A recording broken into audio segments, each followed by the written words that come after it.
Bharatiya Janata party के कुछ नेता संसद भवन का उद्घाटन आदरणीय प्रधानमंत्री जी कर रहे हैं, इसलिए बहुत बड़े वो लोकतंत्र के समर्थक हैं। और जो उस संसद भवन के उनके उद्घाटन का विरोध कर रहे हैं वो लोकतंत्र विरोधी हैं। अरे भैया, लोकतंत्र की परिभाषा आपसे सीखने की जरूरत है हम लोगों को। लोकतंत्र की परिभाषा का क्या मतलब होता है? लोकतंत्र का क्या मतलब होता है? लोकतंत्र का मतलब होता है कि लोक का तंत्र। अब लोक का तंत्र मतलब, अभी तो सबसे बड़ा उदाहरण हम आपको दिल्ली का बता दें। क्या हुआ दिल्ली में? भाई, भारतीय जनता पार्टी के लोग बड़ा गला फाड़ फाड़ के चिल्ला रहे हैं। 63-70 विधानसभा है, 70 सीट है दिल्ली की विधानसभा में, और 70 में 63 जीता आम आदमी पार्टी ने। आम आदमी पार्टी की सरकार है, वहां चुनी हुई सरकार है, जनता की सरकार है, जनता के प्रतिनिधि की सरकार है। वहां शासन कौन कर रहा है? जिनको 70 में 3 सीट आया है, 70 में मात्र 3 सीट जीते हैं, वो कह रहे हैं कि हम इस पर शासन करेंगे। काहे कि लेफ्टिनेंट गवर्नर हम बना के रखे हैं और लेफ्टिनेंट गवर्नर के माध्यम से हम शासन करेंगे। फिर दिल्ली की सरकार सुप्रीम कोर्ट गई। सुप्रीम कोर्ट में संविधान पीठ ने कहा, 5 जज की संविधान पीठ, जो सबसे बड़ा पीठ होता है संविधान पीठ, उसमें 5 जज ने एक स्वर में, सबों ने आम सहमति से कहा कि किसी भी चुनी हुई सरकार, जो जनता द्वारा चुनी हुई सरकार है, उस पर एक मनोनीत व्यक्ति शासन नहीं कर सकता है, इसलिए उसका अधिकार हम वापस कर रहे हैं। हो गया फैसला सुप्रीम कोर्ट का। 19 तारीख तक कोई ऑर्डर नहीं निर्गत हुआ, और 19 तारीख को गर्मी की छुट्टी के लिए सुप्रीम कोर्ट बंद हो रहा था। और जब सुप्रीम कोर्ट 19 तारीख को बंद हो गया 4 बजे, तो एक अध्यादेश जारी हो गया। अब फिर से लेफ्टिनेंट गवर्नर साहब को वहां का शासक बना दिया गया। अरे भाई, यही लोकतंत्र है क्या? कौन से लोकतंत्र की परिभाषा आप बताते हैं? लोकतंत्र का मतलब यह नहीं होता है कि नरेंद्र मोदी और भारतीय जनता पार्टी के लोग जो परिभाषा तय करेंगे वह लोकतंत्र होगा। लोकतंत्र का मतलब होता है लोक का तंत्र। कौन सा शासन कर रहे हैं आप? जहां जहां विपक्षी पार्टियों की सरकार है, वहां अपने द्वारा मनोनीत राज्यपालों के माध्यम से चुनी हुई सरकारों को तंग कर रहे हैं। यही लोकतंत्र है, यही लोकतंत्र सिखा रहे हैं। कौन सा लोकतंत्र सिखा रहे हैं? आप कह रहे हैं बड़ा भारी बात कि भाई दिल्ली की सरकार बहुत भ्रष्ट है, भ्रष्टाचार बहुत व्याप्त है। अरे तो जनता ने उसको 70 में 63 नुमाइंदा चुन के उसका भेजा है। किसने भेजा? आप तो बहुत ताकत लगा लिए थे। दिल्ली के यहां तक तो छोड़िए विधानसभा का, दिल्ली के नगर निगम के चुनाव में भी बहुत ताकत आप लगा लिए, तब भी चुनाव हार गए, और तब भी शर्म नहीं आ रही है? लोकतंत्र की दुहाई दे रहे हैं, कह रहे हैं भ्रष्टाचार है। भाई, कर्नाटक का भी चुनाव हुआ। कर्नाटक के चुनाव में सबसे बड़ा मुद्दा था कर्नाटक की सरकार, जो भारतीय जनता पार्टी की सरकार है, उसका भ्रष्टाचार सबसे बड़ा मुद्दा था। सबसे बड़ा मुद्दा भ्रष्टाचार था। हर घर में, हर जुबान पर कर्नाटक की भाजपा सरकार के भ्रष्टाचार की चर्चा थी। लोग भ्रष्टाचार से मुक्ति चाहते थे, इसलिए अपार बहुमत से वहां कांग्रेस पार्टी को लोगों ने जिताने का काम किया। आपको ये कहते हुए जरा भी लज्जा नहीं आती है कि आपकी सरकार भारतीय जनता पार्टी की थी? क्या कहना चाहते हैं? हम तो बार बार कह रहे हैं कि भाई, भारतीय जनता पार्टी एक ऐसा वॉशिंग मशीन है जिसमें ऊपर से नीचे तक काला रहिए और उसमें डाल दिया जाए और बाहर निकलिएगा तो सफेद हो जाइएगा। यही है भारतीय जनता पार्टी। फिर ऐसा कहीं होता है लोकतंत्र? यही लोकतंत्र है, यही लोकतंत्र की परिभाषा है। आप लोगों को लोकतंत्र की परिभाषा सिखा रहे हैं। एक दिन देखा कि यहाँ का बहुत भारी नेता है सुशील मोदी जी, बहुत भारी नेता। हालांकि उनका परेशानी दूसरा है, उनका परेशानी है 2024 में उनका टर्म पूरा हो रहा है। अब वो लगे हुए हैं कि किसी तरह रिन्यू हो जाए। अब रिन्यू करेंगे कि नहीं करेंगे मोदी जी, ये वो जाने। कहा कि दो बात उनका मोदी जी नोट करके रखे हुए हैं। एक बात वो कहे थे कि बिहार में तो एक मोदी है, ये है, तो दूसरा मोदी का क्या जरूरत है, उसको भी नोट करके रखे हुए हैं। और दूसरा उन्होंने कहा था कि नीतीश कुमार जी प्रधानमंत्री के उम्मीदवार के सारे गुण उनमें मौजूद हैं। ये दोनों बात नरेंद्र मोदी जी ने नोट करके रखा हुआ है। तो इसलिए उनको मिलेगा कि नहीं मिलेगा ये हम नहीं जानते हैं, लेकिन बीच बीच में मत करिए हल्ला, बात का टूट जाता है। लेकिन वो मिलेगा कि नहीं मिलेगा ये हमारे पास गारंटी नहीं, हम नहीं कह सकते। ये तो एक के आदमी जाने, नरेंद्र मोदी जी। लेकिन नोट जरूर करके रखे हैं। हालांकि आजकल प्रयास बहुत कर रहे हैं सुशील जी। जो 2-2 कंटर 16 किलो वाला होता है ना, 2-2 कंटर मक्खन एक साथ उछल रहे हैं, एक साथ उछल रहे हैं। लेकिन सफलता कितनी मिलेगी ये तो भगवान, हम लोग की शुभकामना है। आप सफल हो जाइए, हम लोगों से मित्रता आपकी है। नीतीश जी के बहुत अच्छे मित्र आप रहे हैं, आज भी आपकी मित्रता होगी भीतर भीतर। तो इसलिए हमको कोई दिक्कत नहीं है, आपको मिल जाए, हमको कोई आपत्ति नहीं है। लेकिन उनका एक दिन बयान देखिए, कहे कि नीतीश जी और ललन जी नए संसद भवन का विरोध कर रहे हैं। अंग्रेजों के द्वारा बनाया गया जो संसद भवन था उसका विरोध कर रहे हैं। अरे सुशील जी, थोड़ा सा बहुत राजनीतिक लंबा इतिहास आपका रहा है, थोड़ा सा तो बोलने के पहले जरा झांकिए।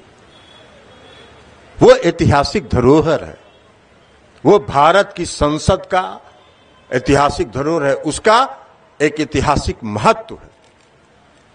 और अगर यही बात है, जो बात आप कह रहे हैं, तो दिल्ली का लुटियन जोन जिसको आप कहते हैं, जिसमें आपके जितने मंत्री संतरी सब लोग रहते हैं, वो सब तो अंग्रेजे का बनाया हुआ। तो सबको बुलडोजर लगा के तोड़वा दीजिए, पूरा साफ कर दीजिए यहां से वहां दिल्ली में, और सब का नव निर्माण करा दीजिए, और सब का फीता नरेंद्र मोदी जी को कहिए वो दिन भर काटते रहे। और दूसरा कोई काम तो कर नहीं रहे, फीता काटना और विदेश में जाके ताली बजवाना, इसके अलावा कोई काम नहीं। अभी ऑस्ट्रेलिया गए थे, आप में से भी कई साथी हैं जो सोशल मीडिया गूगल ये सब देखते हैं, और जरा पत्रकार लोग भी कुछ हैं, इनको भी गूगल देखते हैं, इनको भी कहेंगे। हालांकि बेचारे देखेंगे जरूर,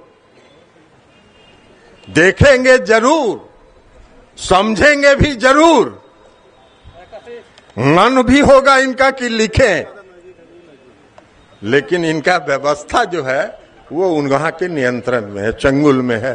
तो ये कुछ भी कर ले कोई होगा, लेकिन हम इनको कहेंगे आप अपना ज्ञान वर्धन करने के लिए पढ़िए। ऑस्ट्रेलिया में जो प्रधानमंत्री नरेंद्र मोदी जी अपना ताली बजवा रहे थे, मोदी मोदी मोदी, वो दोनों आरएसएस के संगठन है, जिन्होंने आपका ताली बजाया। और आप दुनिया में ढोल पीट रहे हैं कि हमको बड़ा, मेरा विदेश में पॉपुलैरिटी है। अगर कोई देश का राष्ट्रपति को कहां पैर छुलवाया नहीं छुलवाया, कौन फोटो है वो भी देखना पड़ेगा। उस देश का नाम कभी सुने हैं अखबार में? कोई बताइए भाई, पत्रकार लोग भी हैं, आप लोग भी बहुत ज्ञानी हैं, उस देश का नाम कभी सुने हैं जिस देश का राष्ट्रपति था वहां? हम लोग तो आज तक नहीं सुने हैं भैया। तो है, लेकिन उनका यही है मार्केटिंग करना, कोई काम नहीं करना, मार्केटिंग करना। भाई संसद भवन का, नए संसद भवन के निर्माण की क्या जरूरत है?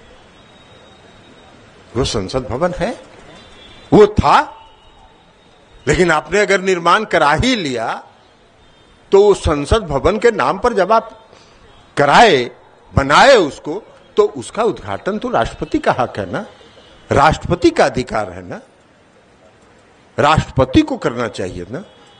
संविधान में जो संसद है उसका संरक्षक कौन है? उसका संरक्षण इस देश के राष्ट्रपति होते हैं। हर साल का पहला दिन राष्ट्रपति आके संसद के दोनों सदनों को संबोधित करते हैं, और इसलिए कि वो संरक्षक है। और दोनों सदन राष्ट्रपति के अभिभाषण पर धन्यवाद का प्रस्ताव पास करके राष्ट्रपति को सूचित करता है कि आपने जो हमको संबोधित किया इसके लिए हम आपके आभारी। ये परंपरा है। कौन संरक्षक? आप कहां से उसका उद्घाटन करने चले गए?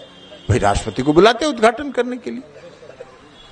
और मोदी जी कह रहे हैं, भाजपा वाले लोग एक दिन विधानसभा में बड़ा हल्ला गुल्ला कर रहे थे कि मुख्यमंत्री नीतीश कुमार जी ने किया। अरे तो मुख्यमंत्री जी ने कोई बिहार की विधानसभा का निर्माण कराया क्या?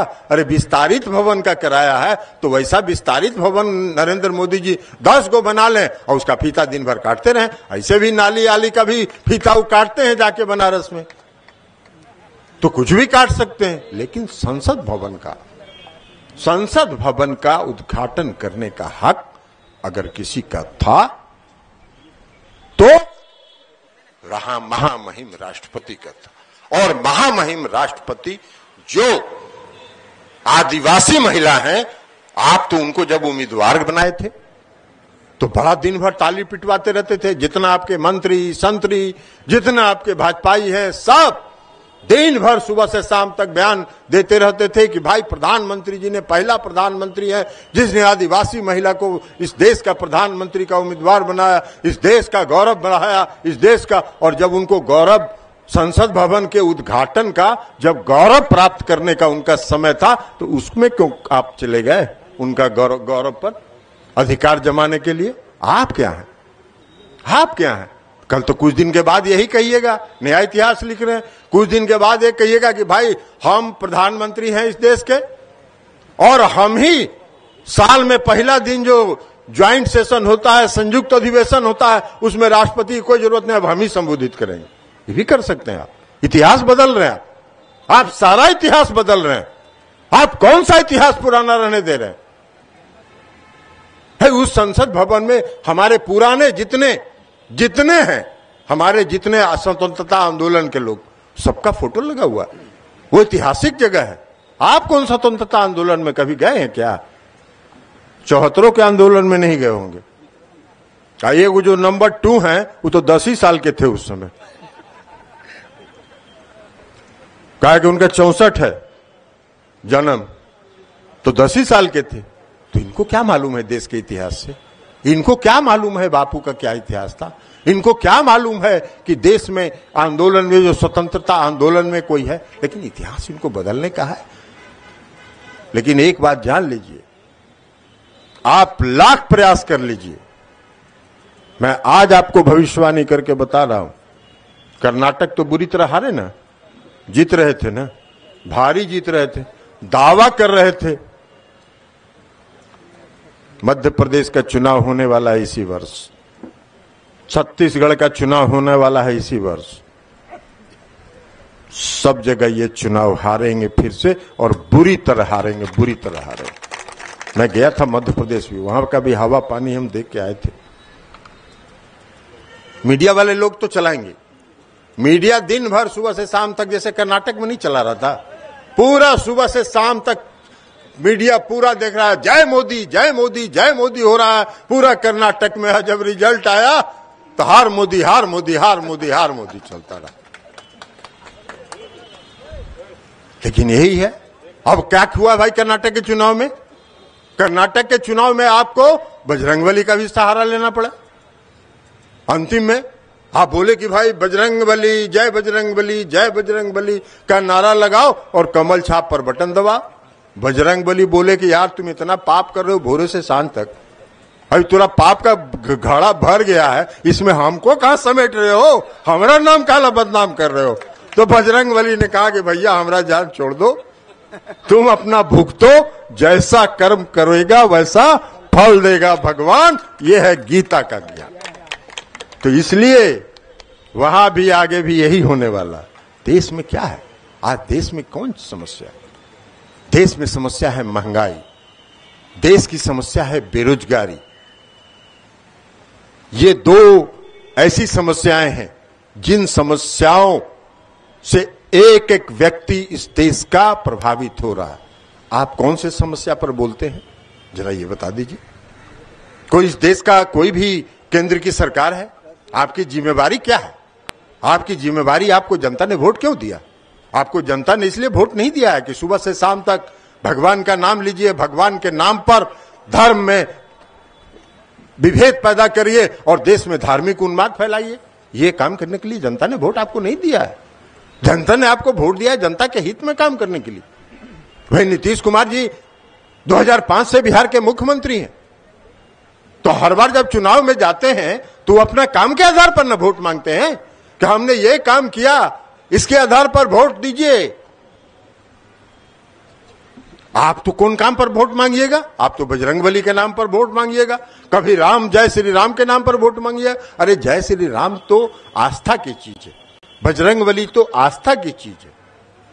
हम सब लोग, यह देश सबों का है। यह हिंदू, मुस्लिम, सिख, ईसाई सबका है ये देश, और सबका समान हक है इस देश पर। धर्म मानना अलग बात है, ये आस्था की चीज है। हर व्यक्ति अपने अपने धर्म को मानता है, लेकिन उसका प्रचार नहीं करता है। ये जरा एक मंदिर चले जाएं आप, अभी हम बोल रहे हैं, सब लोग देखिएगा, किसी एक मंदिर में अगर ये दर्शन करने के लिए चले जाएं तो सुबह से शाम तक जितना इलेक्ट्रॉनिक मीडिया है वही चलाता रहेगा। उसको वही निर्देश है कि दिन भर यही चलाते रहो कि कैसे दर्शन कर रहे हैं, कैसे जलाभिषेक कर रहे हैं, कैसे पूजा कर रहे हैं, कैसे पुजारी कर रहे हैं, यही काम है। तो सारे तंत्र पर आपने कब्जा करके रखा है।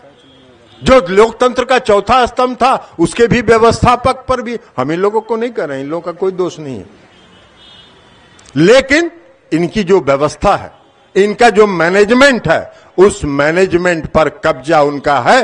जरा सा हिलोगे डिलोगे तो सीबीआई, ईडी 3 तोता है, तुरंत एक तोता को भेज देंगे, उसके बाद अपना दौड़ते रहो। ये काम है इन लोग। सारी संस्थाओं पर कब्जा करके रखा है। अरे सारी संस्थाओं पर कब्जा करना और सारी संस्थाओं का दुरुपयोग करना, अपने विरोधियों के खिलाफ उसका दुरुपयोग करना, अगर यही लोकतंत्र है तो ऐसी सरकार को 1 मिनट इस देश में रहने का हक नहीं है जो ऐसे लोकतंत्र की बात करता हो। लोकतंत्र ही है, लोकतंत्र में आजादी है, बोलने के लिए आजादी है, हर व्यक्ति बोल सकता है। अब बीबीसी ने एगो डॉक्यूमेंट्री क्या चला दिया, बीबीसी क्या यहां छापा पड़ गया।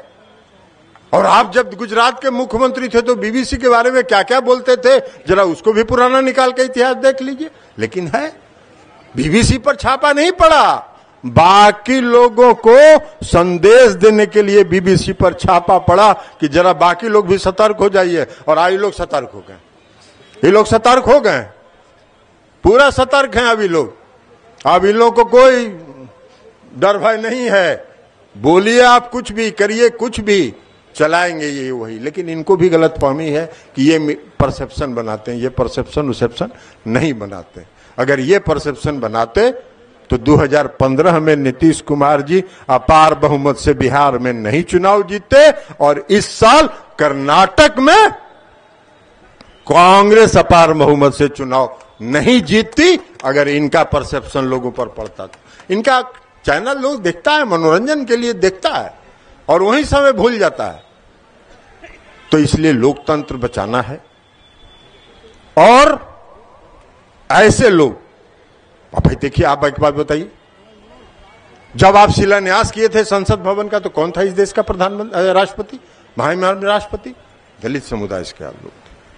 उसमें भी बहुत आप पीठ अपना थपथपाए थे, और आप अपनी बात करते हैं। नीतीश कुमार जी हमारे नेता हैं, उस समय हम सब लोग महागठबंधन में थे।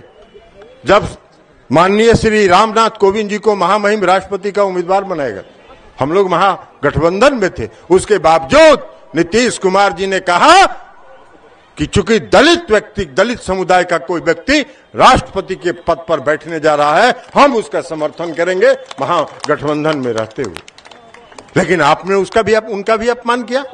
जब शिलान्यास हुआ उनको भी नहीं बुलाया। तो ऐसा काम कर रहे हैं, लोकतंत्र को ध्वस्त कर रहे हैं, सारी संस्थाओं पर कब्जा कर रहे हैं। अब भाई हम महागठबंधन में भी आ गए, 2015 में भी हम महागठबंधन में थे। रोज सुशील मोदी जी पूछते हैं, लालन जी ने कंप्लेन किया था लालू जी के खिलाफ। अरे भैया सुशील जी, कई बार हम आपसे सवाल पूछ रहे हैं, आज फिर सवाल पूछ रहे हैं, अगर आप में साहस है तो उसका जवाब दीजिए। 2015 में जब हम लोग गठबंधन में थे, महागठबंधन था, तो 2017 में आपने छापा मरवाया लालू जी क्या। हालांकि जिस कंप्लेन की आप बात कर रहे हैं, 2008 से 2015 के बीच सीबीआई ने दो बार जांच किया और 2 बार यह कहा कि कोई साक्ष्य लालू जी और उनके परिवार के खिलाफ नहीं है। यह कहा सीबीआई ने, यह जांच रिपोर्ट मौजूद है। उसके बाद 2017 में आपने छापा मरवा।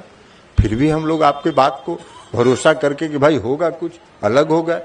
तो जैसे ही हम लोग अलग हो गए 2017 में, तब बंद हो गया सब कुछ नहीं हुआ। 2017 से 2022 तक कोई कार्रवाई नहीं हुई। और जैसे ही फिर 2022 में पहुंच गए, धड़ाक से सीबीआई और ईडी खड़ा हो गया, कहा कि बहुत कार्रवाई करना है, बहुत साक्ष्य मिल गया। अरे भैया, क्यों ब्लैकमेल करते हो लोगों को, क्यों डराना चाहते हो? कोई डरने वाला नहीं है। और हम सलाम करते हैं लालू जी और तेजस्वी जी को, जिन्होंने कहा कि जितना छापा मरवाना है मरवा लो, महागठबंधन नहीं टूटेगा, हम महागठबंधन से अलग नहीं है। तो इसलिए इनका है यही है, इसलिए इनका यही बंद करो जाए। इसलिए इनका यही है, इनका यही काम करने का तरीका है, यही काम करने का इनका ढर्रा है।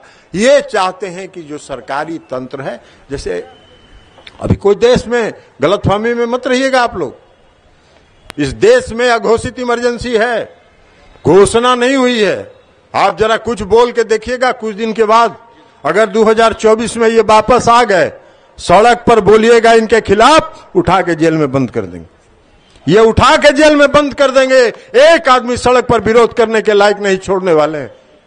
आज तो जो विरोध करता है, क्या हुआ भाई? राहुल गांधी जी ने भाषण दिया संसद में इनके खिलाफ, धड़ाक से उनका सदस्यता समाप्त करा दिया। और सदस्यता समाप्त नहीं कराया, घर भी खाली करा दिया। ऐसा कहीं इतिहास है, हिस्ट्री है कि जिस दिन उनकी सदस्यता समाप्त हुई, उसके दूसरे दिन घर खाली करने का नोटिस चला गया। अरे वो तो 1 महीना के लिए कोई किसी को अधिकार है, लेकिन है यही कानून, यही बना के रखे, यही तंत्र है इनका। और यही लोकतंत्र सुशील मोदी जी और भारतीय जनता पार्टी के लोग चाहते हैं। तो इस देश की जनता इस लोकतंत्र को स्वीकार करने के लिए तैयार नहीं है। इस देश की जनता वास्तव में जो लोक पर तंत्र है, वो लोक के द्वारा तंत्र, उस पर विश्वास करती है। और आपको देख रही है, आप मध्य प्रदेश भी हारिएगा, छत्तीसगढ़ भी हारिएगा और 2024 भी हारिएगा। और नीतीश कुमार जी का जो अभियान है विपक्षी एकता का, देखते जाइए, वो सफल होगा और पूरी तरह ये पराजित होंगे और यह देश भाजपा मुक्त होगा। तो इसलिए हम लोगों को आज यहां इस स्थान पर यह संकल्प लेना है कि हम इनका जो संविधान विरोधी, इनका लोकतंत्र विरोधी, इनके हर कारनामे का विरोध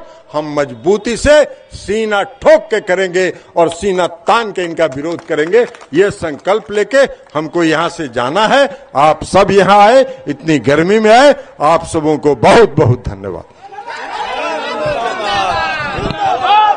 बहुत बहुत धन्यवाद राष्ट्रीय अध्यक्ष महोदय, आपने अपनी बौद्धिकता से फर्जी राष्ट्रवाद का पोल खोल किया। अब मैं आग्रह करूंगा माननीय प्रदेश अध्यक्ष महोदय से कि वो आएं और अपनी बातों को रखें। आज देश के प्रधानमंत्री, देश के महामहिम राष्ट्रपति महोदय के अपमान पर अनशन कार्यक्रम के अवसर पर मैं सबसे पहले पार्टी के माननीय राष्ट्रीय अध्यक्ष राजीव रंजन सिंह उर्फ ललन बाबू को मैं साधुवाद देना चाहता हूं कि ऐसे विषय को गंभीरता से आपने लिया और पूरा मुखर होकर आप विरोध किया। इसके लिए मैं हृदय से माननीय राष्ट्रीय अध्यक्ष जी का साधुवाद देता हूं, बहुत बहुत बधाई देता हूं।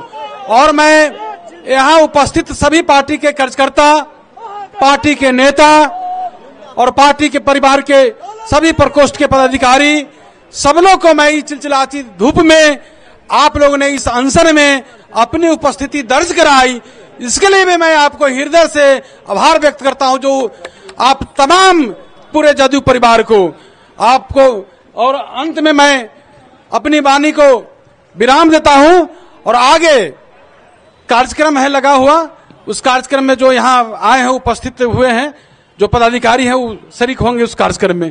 यही आपसे आग्रह है। धन्यवाद। उमेश कुशवाहा जिंदाबाद, लालन सिंह जिंदाबाद, उमेश कुशवाहा जिंदाबाद, जिंदाबाद, जनता दल यूनाइटेड जिंदाबाद।